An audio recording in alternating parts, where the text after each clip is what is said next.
Hey, y'all, again. Thank y'all for joining me for part two of day five's daily devotion. Again, where we're talking about trust and Peter walking on the water with God.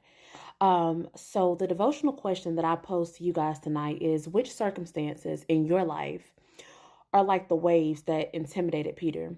And how might Jesus be using these waves to show you how to walk on water? Amen. And of course, I'm going to, delve into my own experiences and answer this devotional question.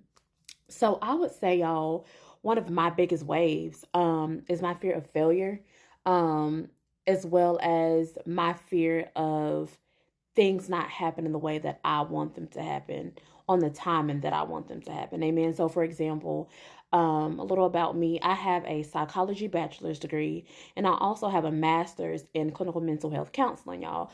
So, back in 2021, May, that's when I graduated with my master's. And then in June, I was pregnant. So I knew that I never wanted to actually like be a counselor. I actually want to be a neuro psychologist. And I always wanted to get my PhD, but that kind of, took a back seat to me becoming a mommy, going through postpartum and things like that. So, now I'm kind of just, coming back into myself and I'm like, okay, it's time to go back to school. It's time to go get that PhD in neuropsychology. But again, like it's like, I'm only 28, like I've mentioned before. So I kind of rode through school. I went from high school straight to my undergrad, straight to my master's program. And had I not got pregnant, I probably would have my PhD by now. But now it's like, all this time has gone by. And I'm a little nervous, to jump back in there. Like I said, I'm kind of scared of failure. I'm scared of, jumping back in and having to, put so much time towards, my studies and everything.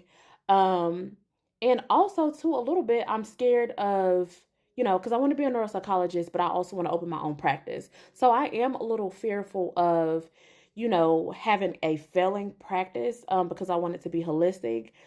But y'all, I mean, in those circumstances, God already knows my heart.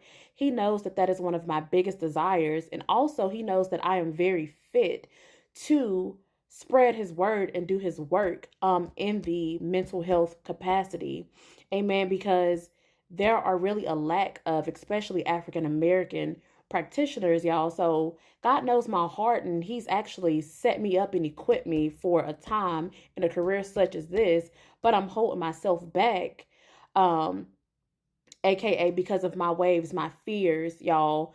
But He's already set a table for me. You know, people all the time walk up to me and they just start telling me their entire life stories. And I'm like, you know what, God, this is exactly what you set out for me to do.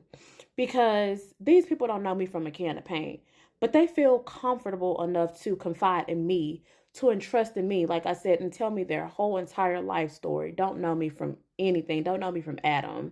Amen. But, you know, I just say that to say, whatever your wave is, whatever your circumstance is, whatever your fear is, amen, put that trust, put that same energy that you have, that same vigor, y'all. That's one of my favorite words. So put that same vigor, that same energy into trusting God. And He'll give you signs, like I said. I know that that's the career path I'm supposed to be in because I love it. I love all things brain. I love all things mental health. I love all things helping people, y'all. And like I said, the sign that He's given me that that is aligned with His will for my life, it's just sending people up to me, y'all, that have that comfortability level, I'm sorry, to want to express their whole life stories in front of me, y'all. So whatever, like I said, the circumstances are in your life that you're scared of, that you're intimidated of, don't be like Peter, y'all, because you will sink every time and you will continue to delay the blessings that God has called over your life. Amen. So I want y'all to let go and let God. Amen. Just let go. And when you let go again and take your hands off of the situations and just go, because the Bible does tell us that faith without works is dead, that's when God can step in and pour out a window of blessings, God. I'm sorry, that will be exceedingly and abundantly above all things that you could ever ask or think. Amen. So I'm just going to pray us out. And our prayer for tonight is, Lord, make me like Peter. Draw me out of the boat of the unfamiliar and the familiar and safe man made methods. I commit to keep my eyes on you. Invite me into miracles, signs, and wonders. Amen, y'all. And I just want y'all to have faith that those circumstances, those fears, those, things that are in your way, God, He exceeds those, y'all. He supersedes those, y'all. Y'all be blessed. Have a wonderful night.